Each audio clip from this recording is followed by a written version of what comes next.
Hi friends, and welcome back into my studio. If you are new here, my name is Tammy Ernest and I am a Longarm quilter. And here on my channel, I like to share customer finishes as well as my own personal projects.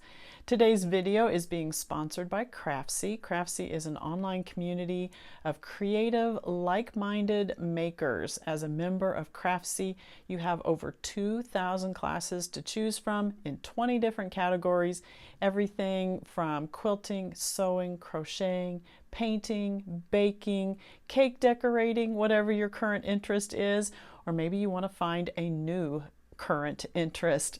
Lately, I have been watching a class by Heather Thomas called Collage, Quilt, and Paint. Heather is teaching about creating collages in your quilt masterpieces. These are things that you could hang on the wall. And so you layer different fabrics together, all whites or off whites, different textures. Then you stitch them together with creative stitching. And then you paint it and you make this beautiful collage quilting that you can then hang in a prominent place. So it stretched me some because I like to follow instructions, and that creative side of me is not real strong, at least from like pulling something out of nothing. But Heather in this class walks you through the steps of balance and variety in the quilting and in the design, and it's been a really fun class. So if that's something that interests you, or whether you have an interest in learning knitting or crocheting, there is something on Craftsy for you. So as sponsoring my video today, they have offered the first 1,000 people who hit the link below will get the premium membership for 1 year for only $1.49. Now this is only for new members, so if you have not tried Craftsy before, this would be a great time to start, and I appreciate Craftsy for sponsoring my video today. So I also wanted to share with you some things that I have been working on personally. I showed you just a couple weeks ago the Sew Sampler box arrived, and I'm working on the flowering quilt along. That each pattern, a new block arrives in each box of the Sew Sampler box. So this would be July. I've not yet received my August box. Yes. So the July block was Party Time block. I did show you parts of this it was still in pieces, so I just thought I would bring the final block back to show how that turned out. Love the pinwheels. Oh my goodness, so cute. So these are the fabrics I'm using. This is Things Above by Fancy That Design House. Love the tone of the fabrics. Love the design, kind of the muted colorway. So you can see my fabrics kind of, pretty close, a little bit different. This one is the Summertime fabric line by Camille Ross-Gelly. So these blocks finish at 18.5 by 18.5 right now. In the quilt, they'll be 18 by 18. So I think I have some of my others behind here. So I can show those. Use some of the same fabrics in that one. Here is that one. And then I think I have one more. Let's start in April, May, June, July. So 4 blocks, yes. And this one is a lot different. This one uses the oranges in my fabric line. So those 4 blocks are done. Nice big blocks. And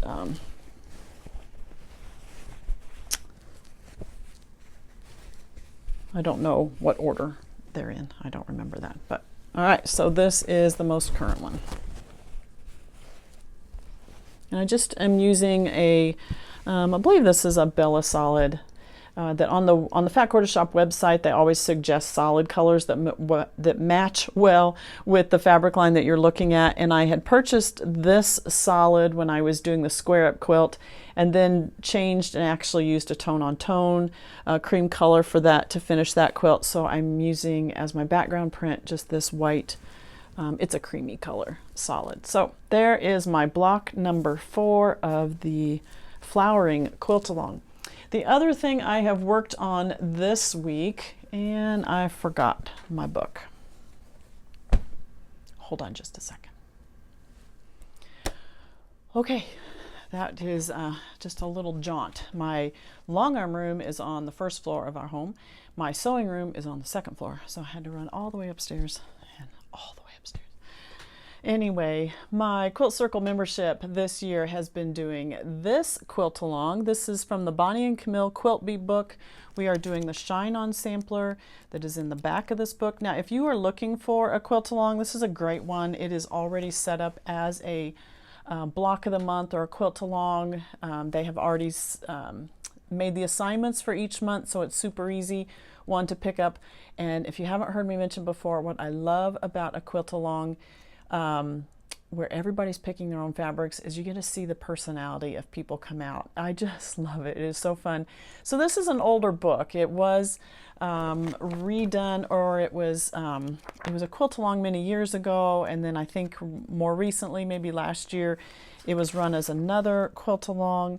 But my Quilt Circle membership, yeah, this is 2020. So Quilt Circle membership picked it up for this year. We usually do a quilt along each year. Last year we did 2 shorter ones. This one's been 1 year of all of this, and we will finish like October, November, I think, just before the holidays. Anyway, there are a lot of other projects in this book. Smaller things, pillows, table runners.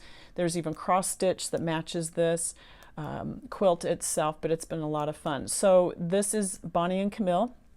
Bonnie is no longer designing fabrics or patterns from as far as I know, and now Camille has taken over and is doing all of that, doing a great job in that. But these are in their fabric that you're seeing on the cover. For my Quilt Circle membership, everyone's picking their own fabrics. Some, I think, have some of the called for, or they've been able to find it.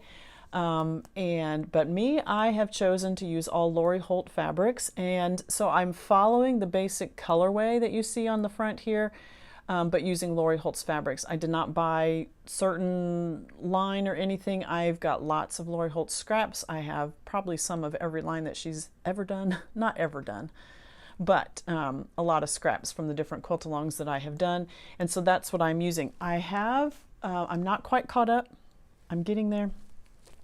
And I don't recall if I have shared any of these blocks with you guys. I really don't remember. So I brought everything with me so that I can share. And then if these are repeats and I've shown you these before, then I apologize. I guess I'll start with some of the older ones. And I'll just pull out my board. How about we start with, we'll start with a simple block first. This is just half square triangles. In the middle is a pinwheel design made with half square triangle blocks. You just continue to rotate that around so you get the pinwheel, and even the outside edges, this is half square triangles also, same blocks right there.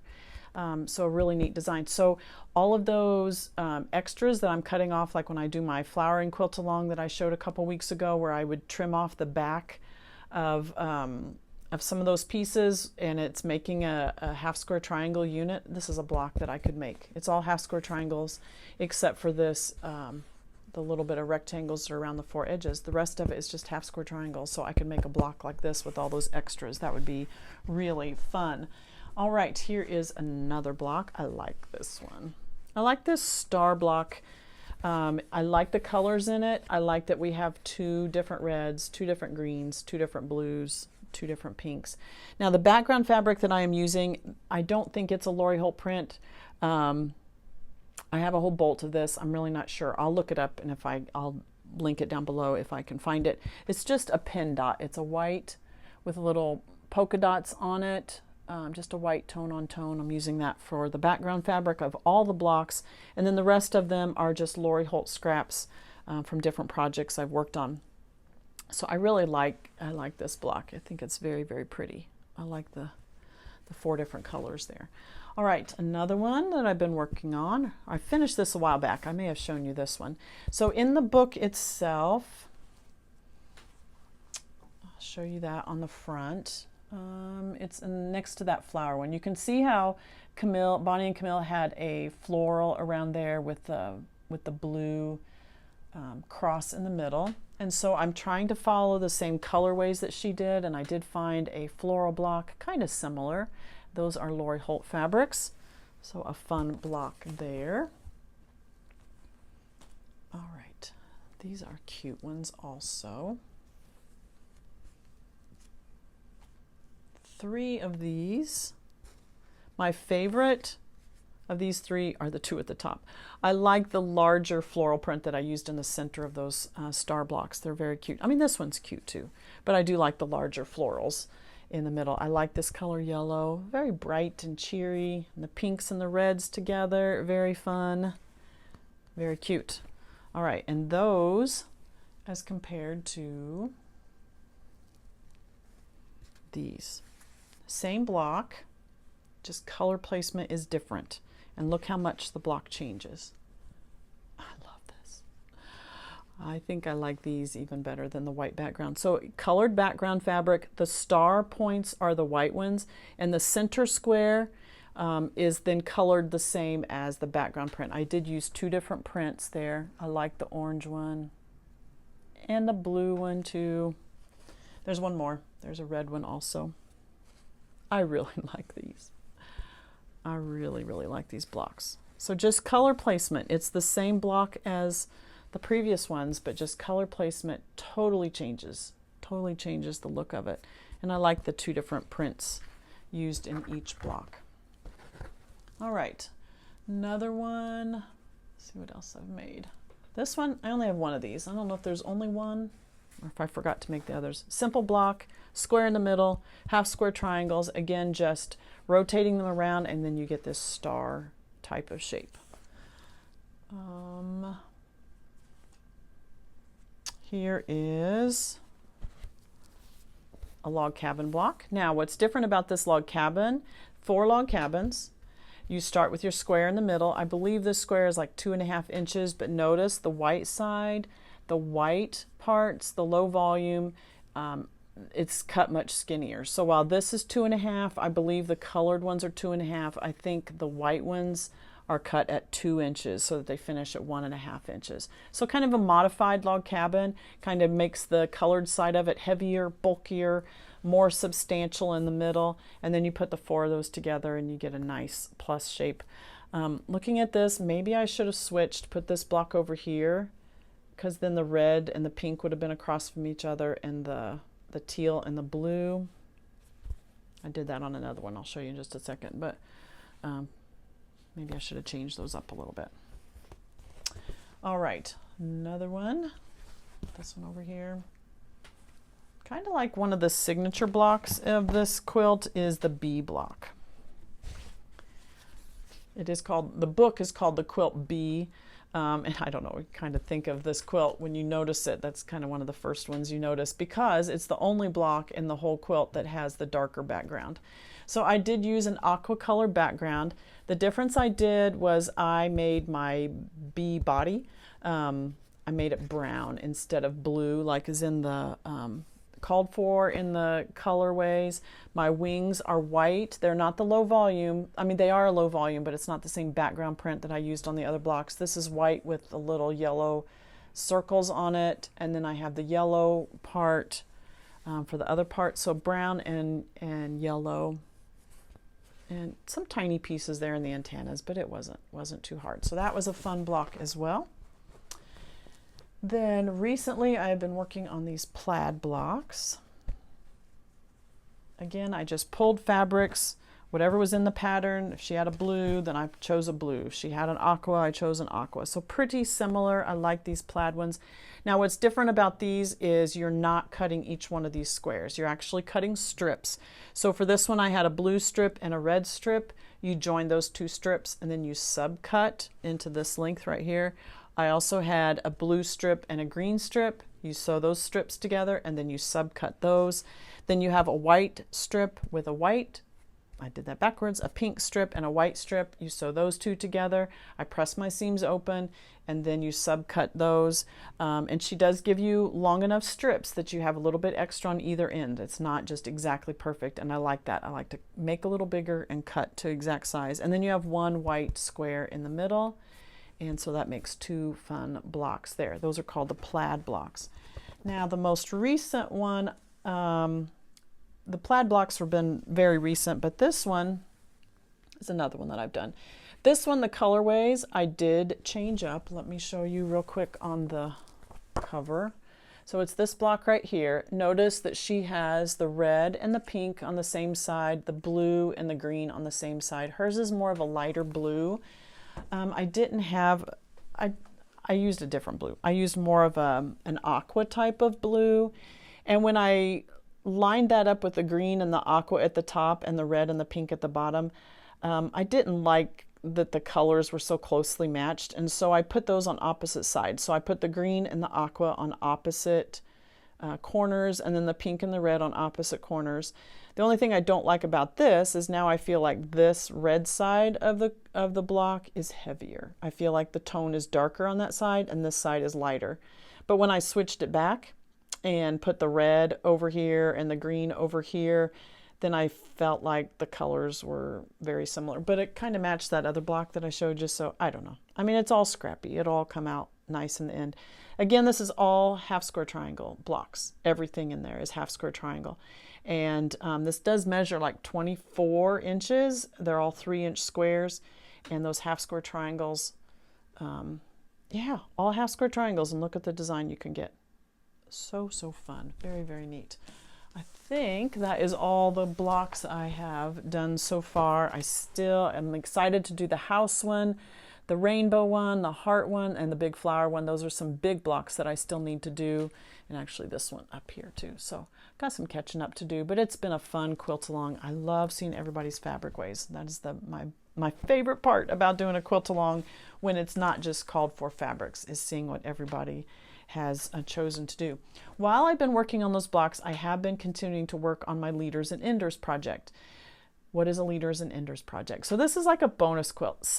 Many years ago when I first started quilting, and I would chain piece, and I would get to the end of the blocks that I was working on. I would just grab a scrap piece of fabric, something that was in the trash a lot of times, and I would run that underneath my presser foot so that I keep the tension in my threads even. Sometimes when you're starting a new piece of fabric, it'll pull it down into the bobbin case, or you get some nesting on the bottom of that. Well, using something, always having something under the presser foot, so when you finish your piecing, if you run something else in right behind it, then it keeps that tension nice and even and you don't get those pull downs. Obviously, you have to start sometime with a new thing under. If you're doing bindings, you know, you start in the middle of the edge of the quilt. So there's going to be times when you have to start a new one. But I like to keep something under my presser foot at all times, just to keep that even. And then you're making a bonus project at the same time. So where before I would just use a scrap piece, watching Lori Holt several years ago, and she had this novel idea to me that you have small pieces ready to go, and you're just running those under, using those as a leader and ender, meaning the end of my chain piecing or the beginning of my chain piecing. I'm making a bonus project. So I've been doing this for several years, and I right now have these colors right next to my sewing machine. Anytime I'm working with quilt, anything that I'm doing, if I get a scrap and I can cut it into 1.5-inch squares, I do. If it's a light color, I'll throw it in this cup that sits next to my sewing machine. If it's darker colors, then I will cut it into 1.5-inch squares, and I will put them together in muffin tins based on color. So recently I pulled, this is the blocks that I've been doing most recently. These happen to be all the same prints. Not always are they. You can see in the block that I've been working on, there are a couple different prints of fabric, but they're very similar in colorway, and that's what I like to do. So I have these sitting next to my sewing machine. I'll pick one of these up, one of the white squares up, and I just layer them and run them through. And that's what you get. You get one that's like this. So I'll make several of these, and then I'll pick 2 of these up, put them side by side so that I have pink, white, pink, white. Then I would join those together. So that's what you're seeing. 1, 2, 3, 4, 5 strips, just like that. Then I make another strip that would be pink, white, and I'd add one more pink on the end, and then that goes across the bottom. So you're making these just checkerboard 5 by 5, so 25 patch little squares, and I've been doing this for a good long time. I have a whole box of them here, and I'm just thinking it's time to finally start putting them together. I think I have quite enough that I could get a good size quilt out of them. I need to lay them out. I really don't know, but these are all different. I have all different colors, browns and greens and blues and reds, anything. I mean, these are fabrics from years and years ago. So, and I have a whole, I have all these. My question is, what color sashing should I use? I don't know. I don't know. Should I do like a gray sashing in between, you know, around each one? I would join them with sashing in the middle. So I'm thinking gray, or should I do like a yellow, maybe a pale yellow, maybe a light green? So I'd like for you to put that in the comments down below. What color sashing should I use for all these? I have all different colors. The low volume that you're seeing is almost always a white, pretty close to a white. Sometimes I have, there was one green I showed you a second ago. This one has a green print in there. Maybe that might be the oddball. I don't know if I'll use that one, but what color sashing would you use? I'd like to know. You could help me out with that one. I have since I've been using Lori Holt fabrics for the Shine On sampler, I have started a separate tin. This is just 1.5 inch squares, and all they are Lori Holt prints.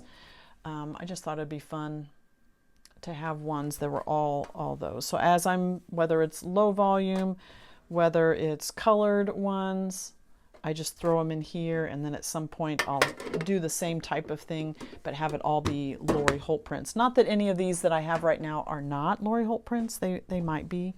I think this one is. But, and maybe I could save that one for that. But these are all different ones. So help me out. Let me know what color sashing you would use to put this quilt together. I'd love to know your ideas there. All right, it is time to move on to customer quilts.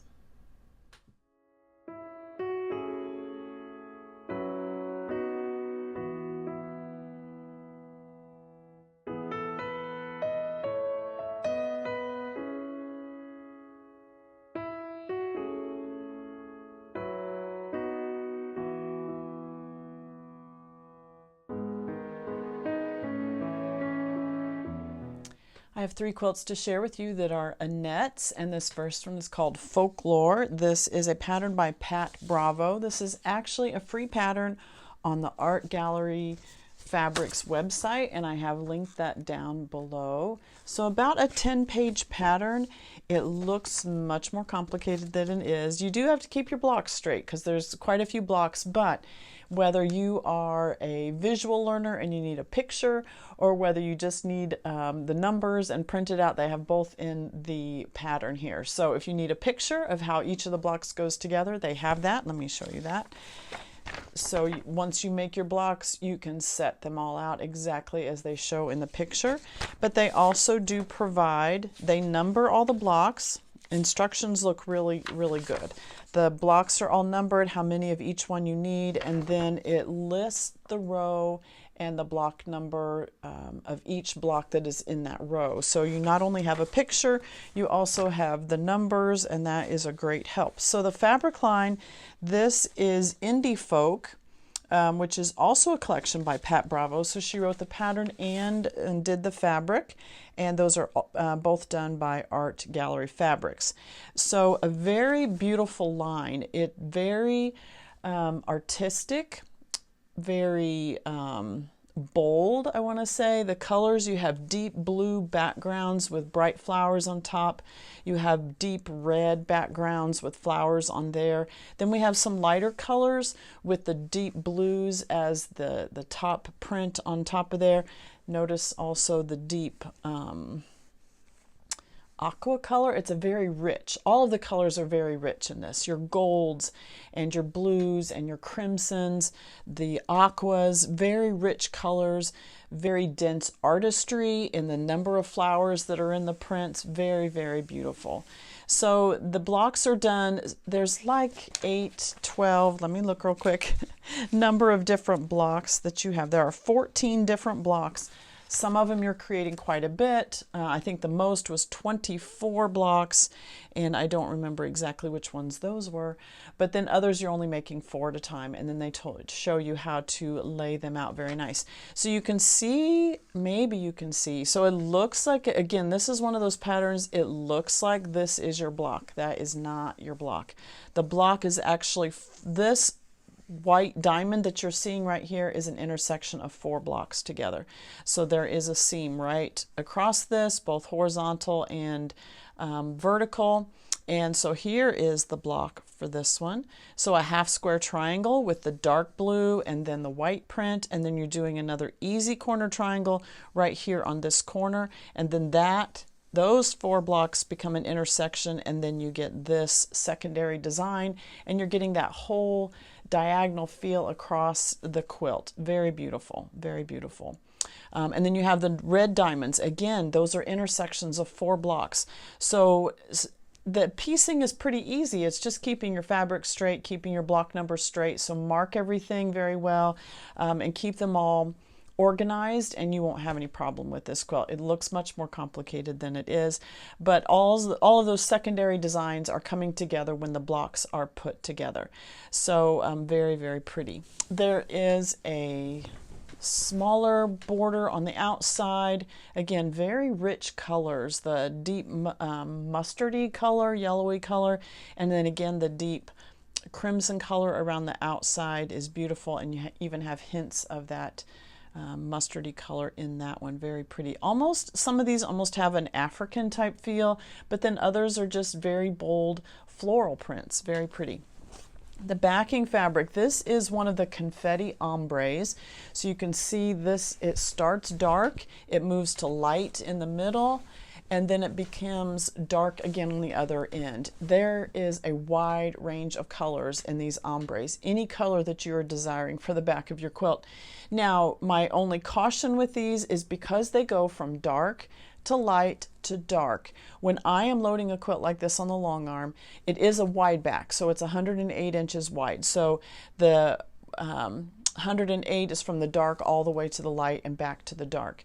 What I like to do when I'm loading these quilts is center the quilt so that you are getting about the same dark on either end. Unless the client just asks for, I want as much of the light as I can have, and I've had clients ask me that, I want as much of the light color than I can have, then I will start the quilt as high up on a dark end as I can so that you can get most of the light part in your quilt. Other than that, I try to center the quilt top onto the backing fabric.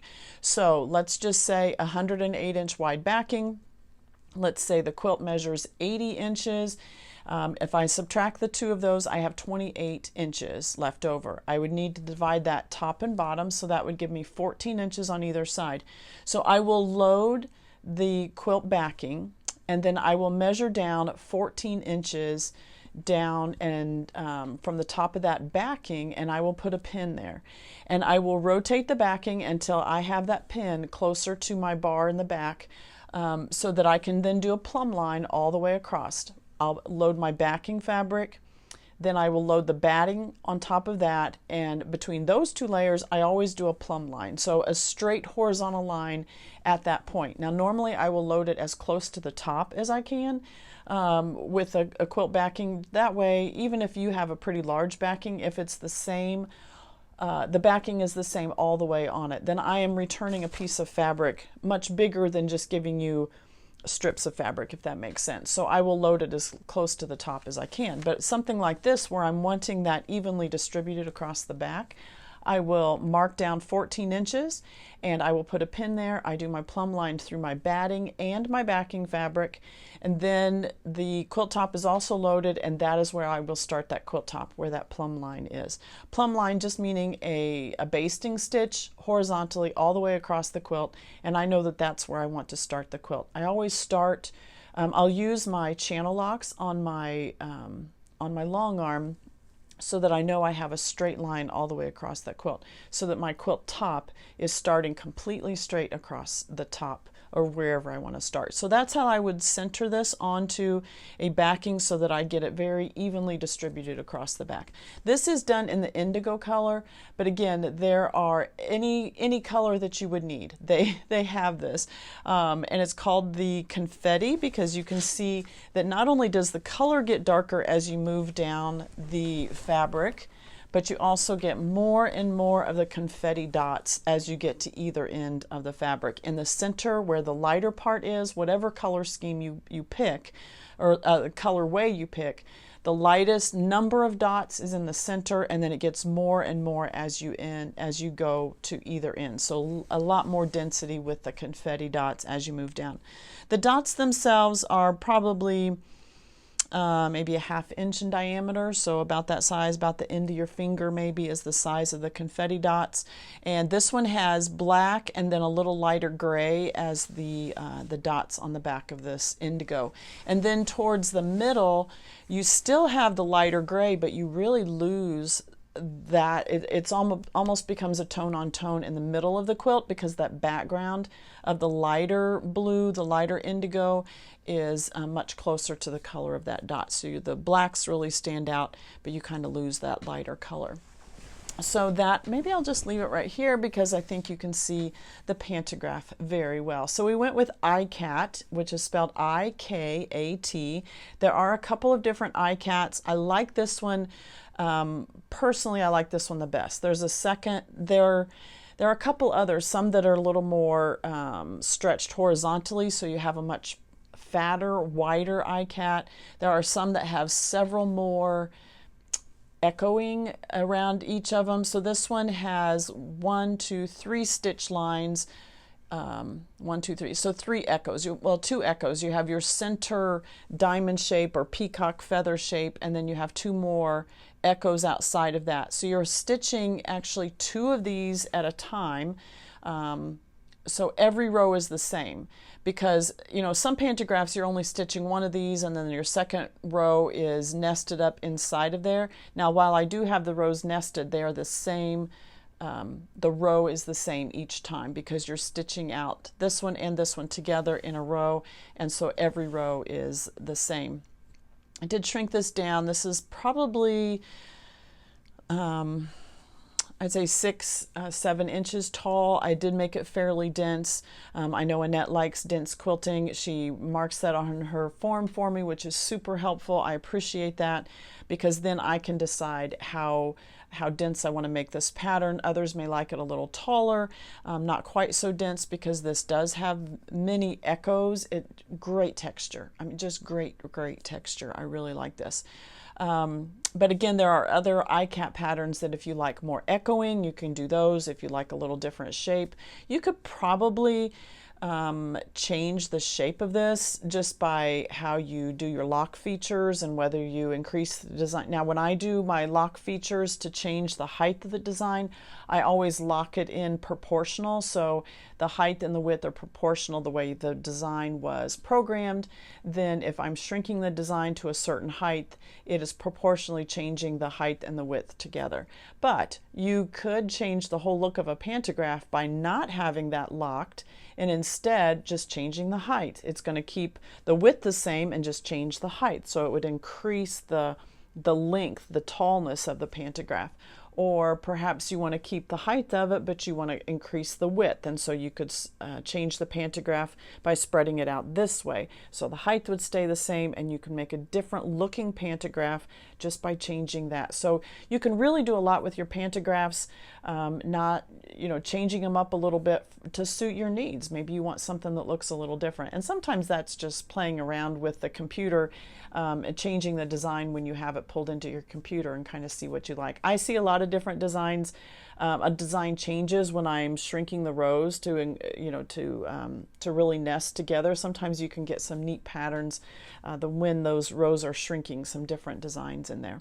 But that's a way to use one pantograph, use it many ways. If you don't want to invest in a lot of different pantographs, you want to have some basic ones. Those are ways that you can change things up so it's not appearing that you're using the same pantograph over and over and over, which you are, but you can change some of the specifics about it and get it to look a little different.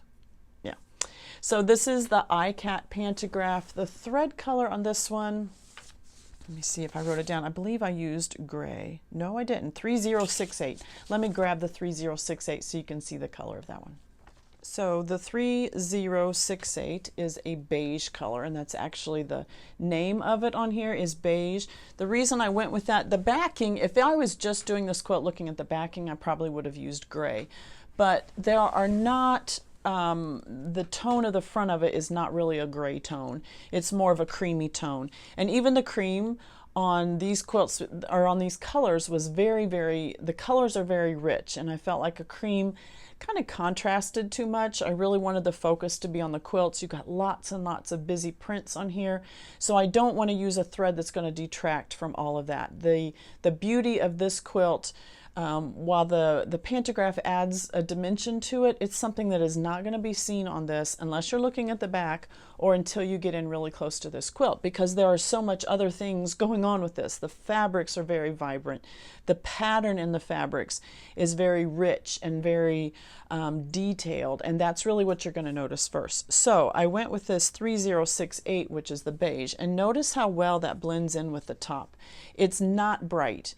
It's not flashy. It's not creating any, it's really just hiding itself in the background until you get in close and you want to see what the pantograph is, or if you look at it on the back. Now, I typically match my thread color and the bobbin to the thread color on the top as close as I can. I don't have this specific color in pre-wound bobbins, but I do have cream. So I actually used cream on the back of this. Now I think cream looks nice on this gray. It's called indigo, but even in your lighter parts, it looks a little gray, purplish gray to me. But I didn't want to use gray in my bobbin when I was using this on the top. So I used cream in the bobbin. You see the nice texture on here. It doesn't detract from the color at all. It really is subtle in itself. I mean, you notice the color a little bit more on the back than you do on the front, but the cream matches this much better than if I would have used a gray on the back and then the beige on the top. If there were any poke throughs in any way, you would see that. By using a cream color, they're very much the same color. You're not going to notice any poke throughs if they happen. And you can't always prevent those. I mean, you can adjust your tension, but just sometimes you're going to have those. You know, you're going to notice it more if you have distinct color differences on the top and the bottom. I have done it. It's there's much less fuss if you have the same colors, very similar tones on the top and the bottom. If you do a very distinct difference, very contrasting colors on the top and the bottom, you really have to watch your tension even closer, because any little pulling, you're going to see a little bit of that color go from one side or the other, depending on which one is pulling a little bit more.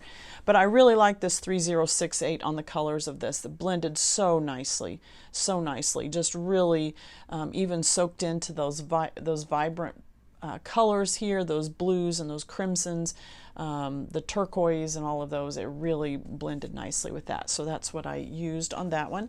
This quilt measures 90 by 90, a nice size quilt here. And let me see if there's anything else. I did mention this uses the Indie Folk fabric designed by Pat Bravo, and in the quilt top, or in the quilt pattern, they do show you those SKUs. Now my color printer is losing color. I need to change it, because some of these they're just not very good representations of them. But you can see some of those patterns in there, some of those designs, just very, very neat fabric lines. So free pattern, you can grab the, oh, I was going to tell you the other thing that I found on Art Gallery Fabrics is if you are looking for stores that sell Art Gallery fabrics, because not everybody does, they have a link on their website, and I have linked this down below for your convenience, where you can look at your state. So it'll say where to buy is what the link is called, where to buy. When you click on that, it pulls up all of the states, and you click on the state that you're interested in, and it shows you all of the shops in your state that sell art gallery fabrics. Now, they may not have the exact line that you want, but now you have a resource to go to call around places that are closer to you.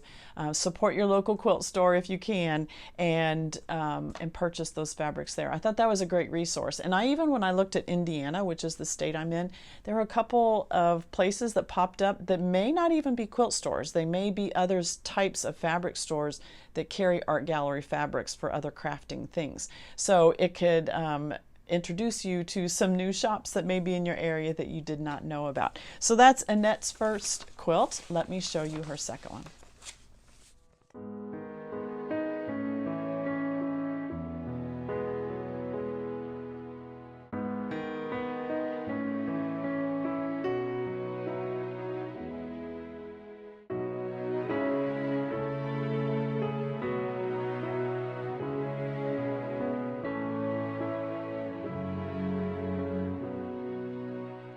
Annette's second quilt comes from this book called County Seat Quilts, and I have had this book for many, many years. Actually, you may remember many years ago I showed you this harvest pumpkin quilt that I had made.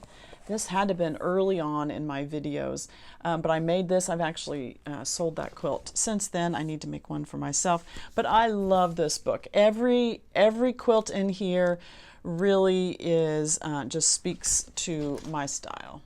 Very cute. Now, if you're familiar, this book, County Seat Quilts, written by Julie Hendrickson and Vicki Gerke. Now, Julie Hendrickson owns the quilt store in Sun Prairie, Wisconsin. I've been there. When we took Daniel to school, maybe it was his first year when he was up in Wisconsin, and I was looking for quilt shops in the area. One of the times that we were up there.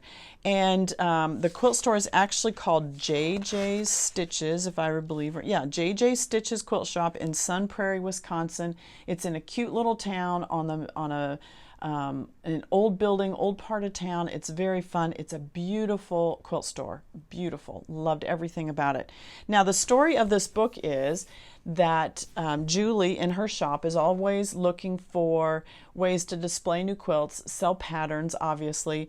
And so she had used the help of Vicki, who is one of her employees in her store, and also a pattern designer, where they would create a new pattern for each month of the year, and each one is named by a name. So one is Autumn, Betsy. Now, the Harvest Pumpkins isn't a lady's name, but that way you get the idea of it. Hazel, Ida Mae, Lucy, Miss Honey, Lizzie, Ruby, Scarlet. There is January, Thaw, and Grace. So many have people's names on them, but each month they would have a new pattern, and they would have the quilt made from that pattern draped over a red chair. And so, let me see, or whatever color chair, but theirs was a red chair.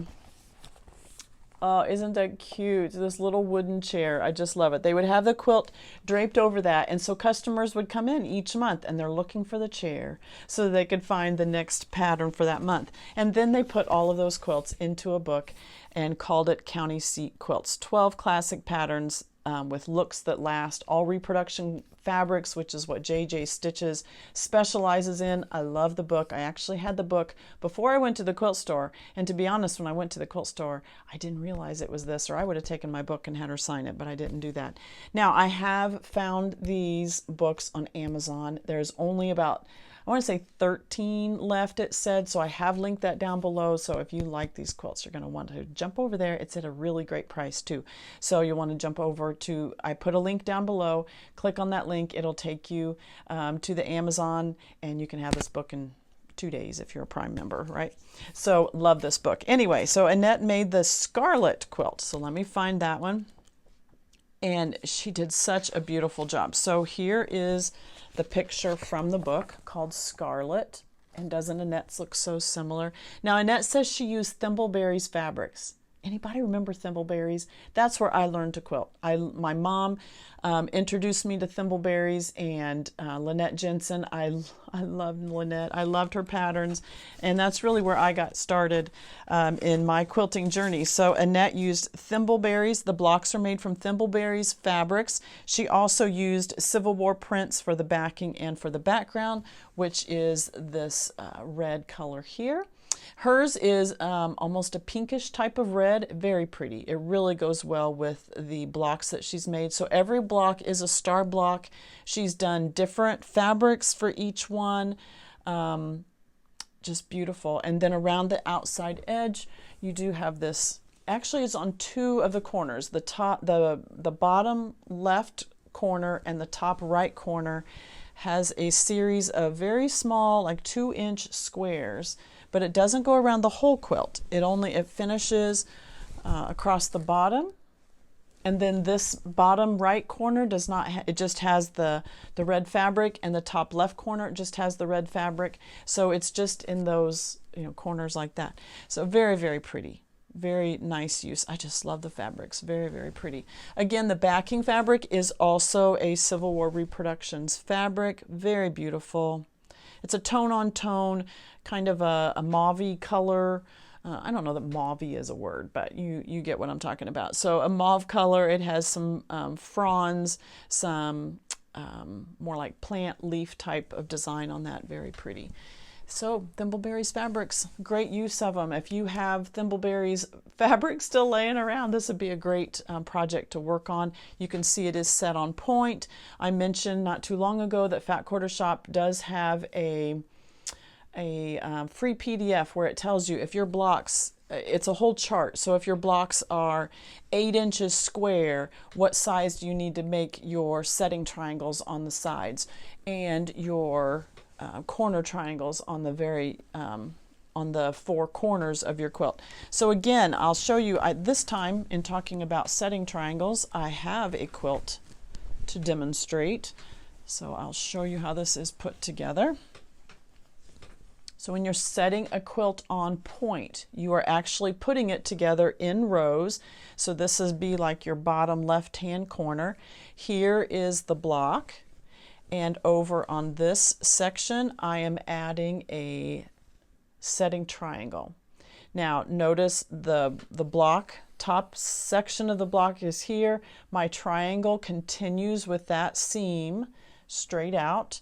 And then, so my two long seam, my two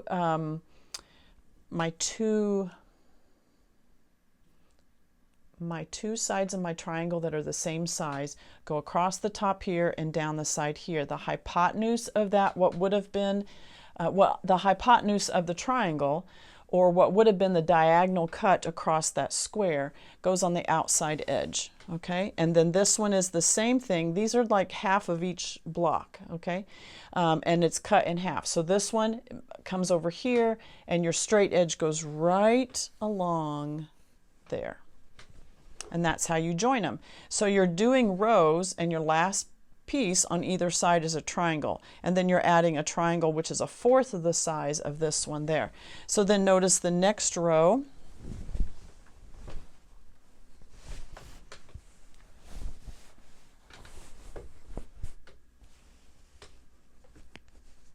All right, so here's the next row.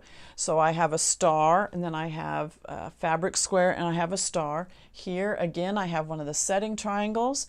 The hypotenuse of that triangle is not touching my block. It's along the outside edge of the quilt.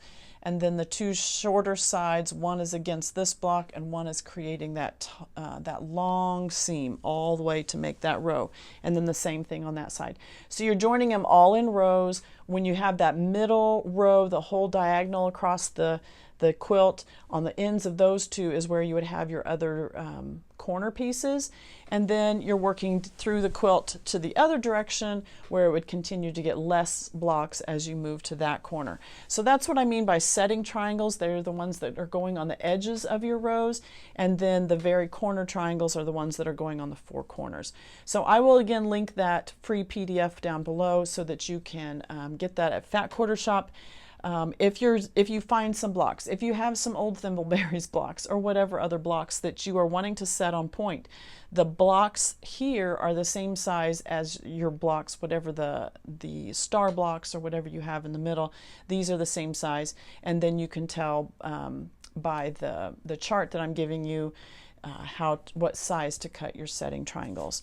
Or you can get your hands on this book and all of the instructions for that quilt will be in here, plus 11 others. I really enjoy this book. All right, this quilt measures 70 by 84. Now the pantograph that we used on this one, Annette just wanted a meander. So a meander, one of the simplest pantographs that you can do, especially if you're doing hand guided. This is where most people start with hand guided work. You are just making big, not even loops, they're just big chunky swirls, not even swirls. I mean, they're just like puzzle piece type of a shape at the corner. The point of a meander is that you never cross over a line. So you work yourself around, and it's almost like, you know, a river running through. It never crosses over itself. You know, it doesn't do loops around itself. It's just working its way around the prairie and around like that. So a simple design I do, because I'm doing all digital work. This is called Thread Songs Meander. So this is stitched out by the computer. I don't do this myself, but you totally can do this hand guided work. This is where most people start. You can practice with your marker board, turn your dry erase marker like this, because if you're doing hand guided work on your long arm, notice that handle, that's how you're holding it, is like this. So hold your marker like that and practice on your design board, or put a big piece of plastic of some sort on your long arm, and you know, with just some cheater fabric underneath it, and just practice with a marker first, and then take that plastic off and then actually stitch with your machine, as just so that you get the movement. You're putting in your brain that muscle movement of working around. Probably one of the hardest things is to keep your size consistent from the top of the quilt all the way to the bottom. You will tend to either start out too loose at the top, and as you're moving down the quilt you'll get tighter and tighter, or the other way, you'll start out too tight, and then as you're moving down you'll get looser and looser with your designs. Maybe you're getting tired and you're just wanting to get done, so you do looser ones. So consistency in the size of your design is very important as you're moving down the quilt. Take breaks if you need to, but it's all muscle memory. It's just practicing that design on a marker board or on some sort of a plastic with marker board, and then just practicing on regular fabric at some point. And I was always one, I didn't like to practice on just scrap fabric. I always wanted to be doing something, so I would put a table runner on there or some other small project just so I could practice. But I was too antsy to get something done, so I would basically do my practice on projects. Maybe not my most important projects, but at least some projects, because I didn't want to be wasting that time. But that's just me. So the thread color on this one is 3007. So a little darker than cream color. So I just showed you the 3068, which was the beige, and a little bit of difference there. Okay, and then the cream would be even lighter than this. So I used 3007. It blended super nice with these quilts, or with these fabrics. You could have done cream. You know, if cream is all you have, I would use cream over white. I would use cream over gray. So if those are the only three colors you have, I would use cream. If you're wanting to get into some other colors that are just where you can kind of pinpoint the color of thread that you're wanting just a little bit closer to the quilt top, 3007, 3068, these would be some other steps that you can do. I like this one. It really blends much better with the muted tones of this, this quilt top. And just beautiful. So Thread Songs Meander is the pantograph. I did make this fairly tight. Annette said, again, she likes denser quilting. So if you don't like dense quilting, this is one of those pantographs. You can still make it much larger, even if you're doing digital. Make it much larger so your loops are very big and open, and that'll create that puffier feel, puffier look in there, and not be so dense. But this one, again, 70 by 84, and it's in the book County Seat Quilts.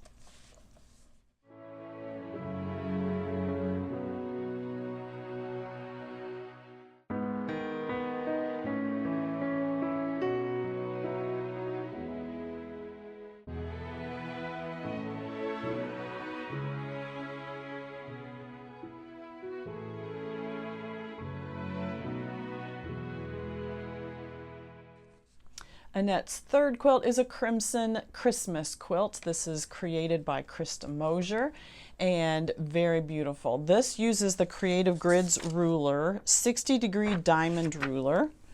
And Krista, this is just a picture of what that ruler looks like. Krista likes to use diamond shapes a lot in her patterns. Very beautiful. I love to see what she creates with this. So Crimson Christmas, she does sell the pattern PDF paper, but she also sells a fabric kit. So if you're wanting these exact fabrics, these are Hoffman Batiks, some grunge fabrics, but she's done a nice job of putting the two together. And she's done a nice job of using the fabrics to really get some shading in these poinsettias. Very nice. It really has a center block. You can see that. When you get up close, you kind of lose it, but I can see it in the camera much better. That center star right there. So all using that Creative Grids ruler. It has the green for the leaves. It has the white poinsettia.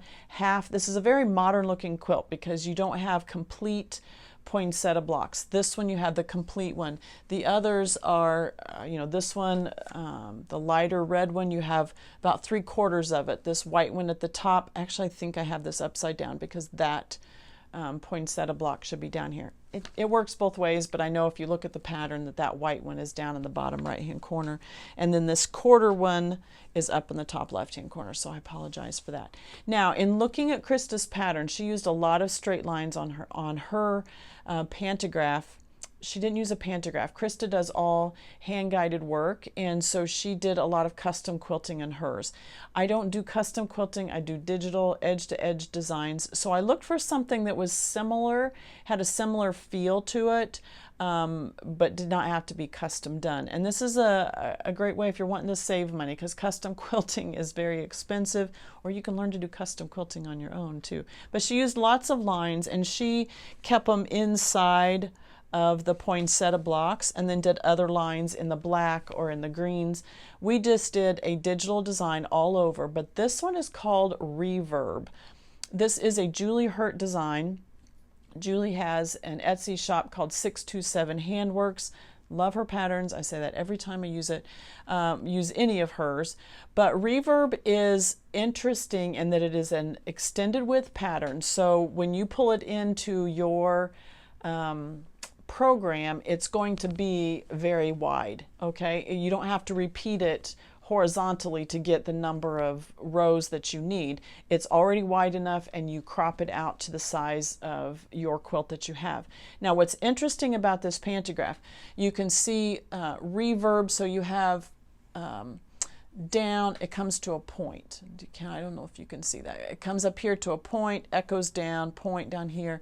How this stitches out, it's not doing this entire design once and then moving to the next one.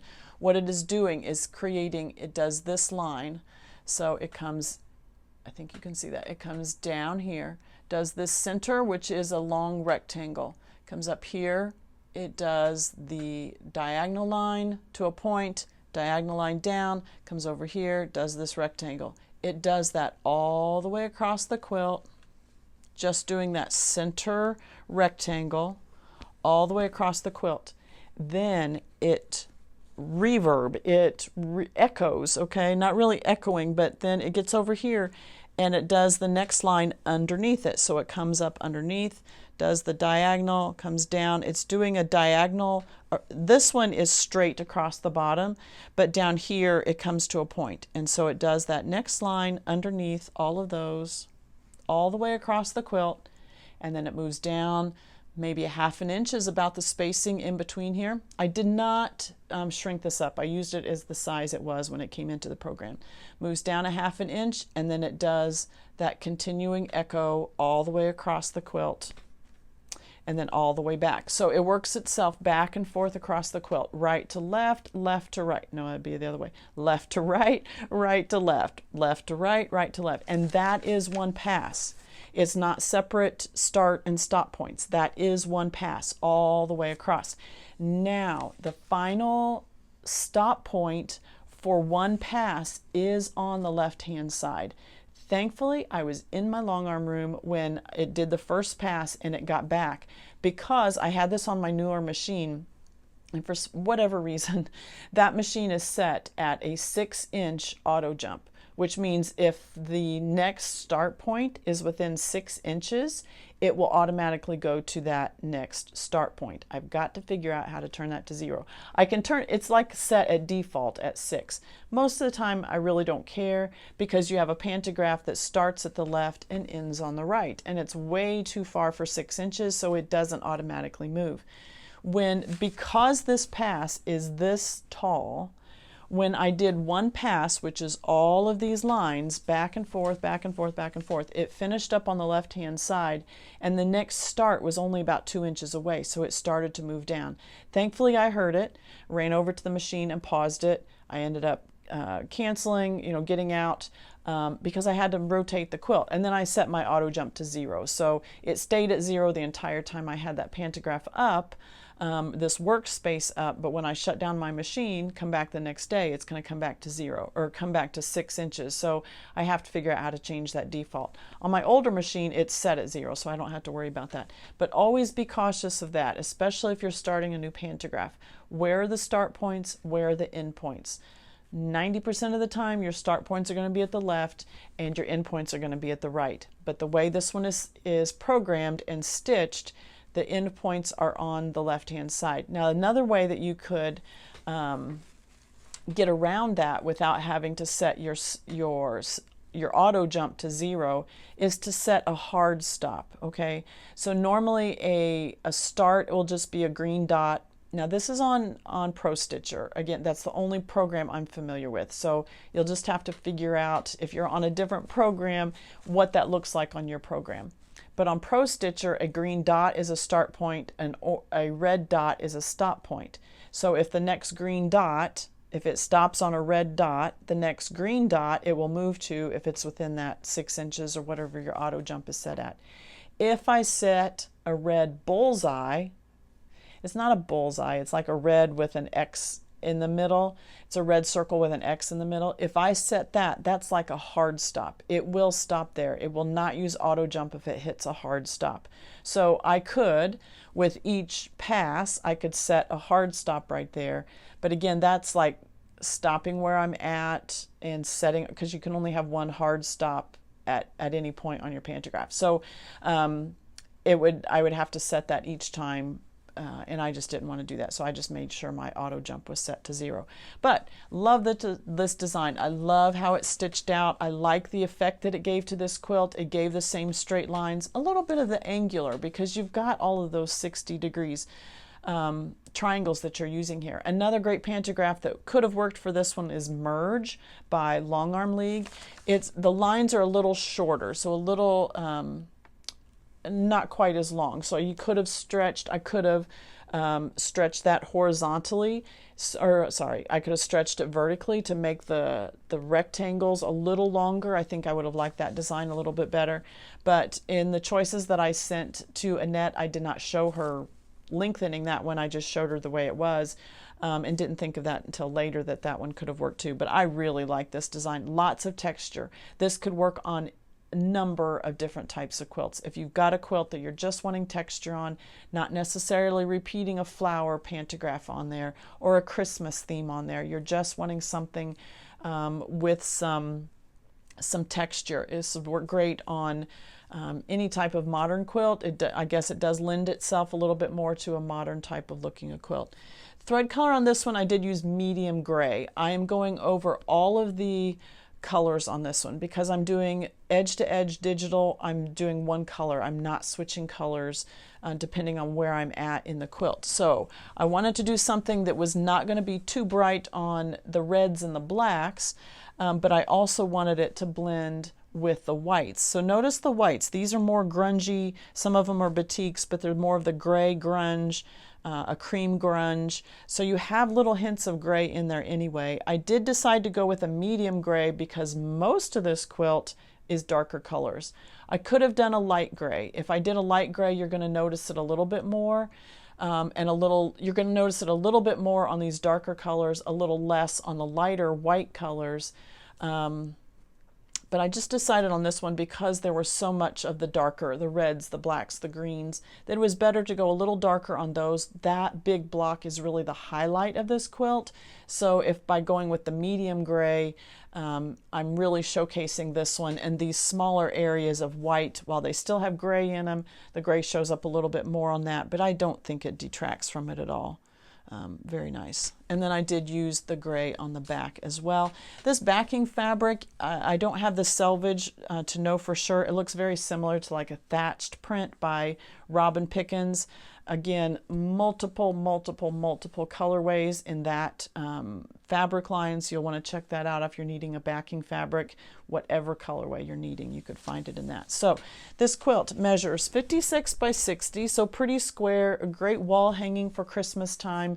It'll be very stunning up on a wall or the back of a couch. I think up on a wall would be very stunning because you really get to see the look of all of those Christmas flowers. So very beautiful, Annette. You did a wonderful job on all 3 quilts.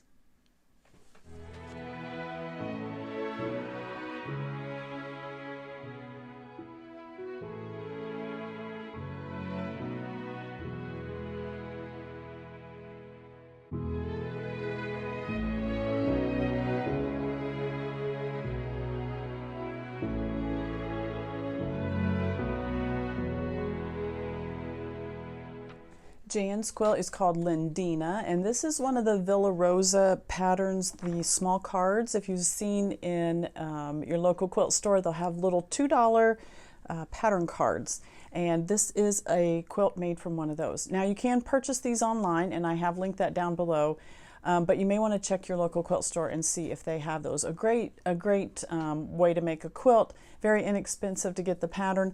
And the fabric line on this one is called Ebb and Flow. That is a Wyndham Fabrics fabric line, and the designer on that is Essoldo Design, Essoldo, and I have linked her website down below, and then you can see where you can buy those fabrics at. She does say that the white accent fabric that you see here is a grunge by Basic Gray, but then the rest of that is that Ebb and Flow line, and it does have a little bit of the gold metallic type look in it, but the rest of it feels almost feels watery. It feels, there are some geometric prints, and that's what is making this gold. There is making some more geometric shapes. There's gold here and a lighter blue that also has the geometric shapes. A little bit of gold in these pods here, just scattered throughout. So it is done in rows. You can see that. It looks like about 5-inch squares, and then a simple white piece, a little bit bigger rectangle, and then a 5-inch square, again, maybe bigger than 5 inches. But then done like that, and then it's offset. So those rows, those white pieces are staggered throughout the quilt. Then for the outside edge, she does have a white border, and then the outside border is one of the blueprints. This is the darker blue with the gold in that geometric feel. Very cute. This quilt measures 66 by 77, and then she has used one of the prints as her background fabric, or her backing fabric. Lots of bubbles, lots of circles. It looks like they're just floating through plasma or something. I don't know. Kind of reminds me of my chemistry days. And the blues and the aquas and the turquoise. It's very, very pretty. So the pantograph on this one, Jan asked for double bubble, and let me bring this in a little closer so you can see. So double bubble, it does in a wave-like shape, but then off of that wave you have bubbles inside of bubbles. So maybe here on the darker blue you can see the wave that comes across the quilt, and then you have a bubble, and then inside of that bubble is another smaller one, and then it spins out to the wave again, and then it's just as it's doing that wave across the quilt, it does bubbles in there. So if you are doing a circular shape like this, if you're doing it hand-guided, it's always best to continue your movement. So if you're doing a wave like this, don't stop and then go around. What you're doing is you're continuing that movement all around the bubble, and then do you inside the bubble and then spin out to the next one.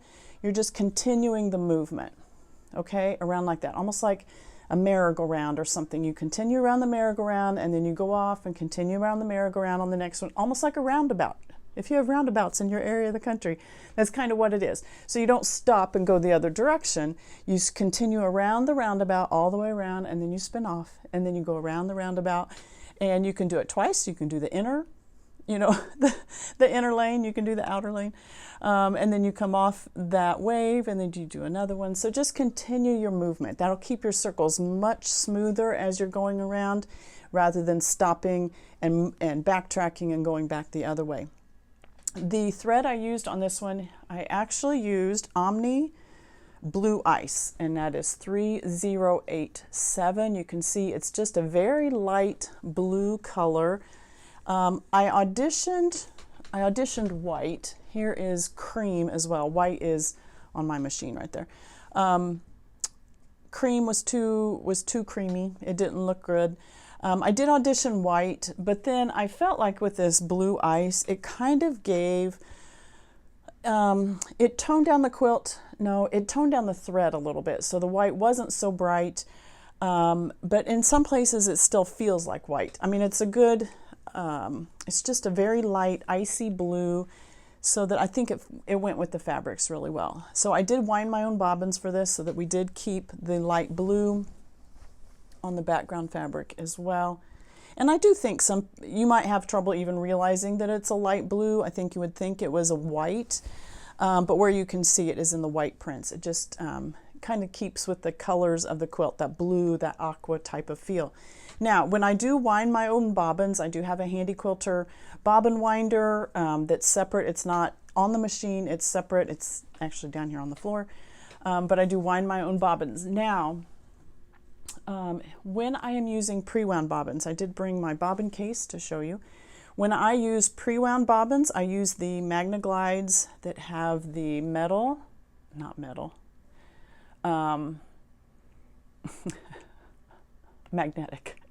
I couldn't think of it. The magnetic core on the inside. So when I use these, that magnetic core actually goes towards your bobbin case, and I do not use the spring in my bobbin case when I'm using pre-wound bobbins. And so that magnetic core goes towards the inside of the bobbin case, and then you just run your thread just like you would normally, okay? But when I wind my own bobbins, I do put the spring back in. So these are very easy to lose track of. So I have a little bobbin case, one of those round ones, and I actually keep my springs in that, so that when I do wind my own bobbins, I can then pull out the spring to put in. Now, when you put a spring back into your bobbin case, you want the spring, let me show you.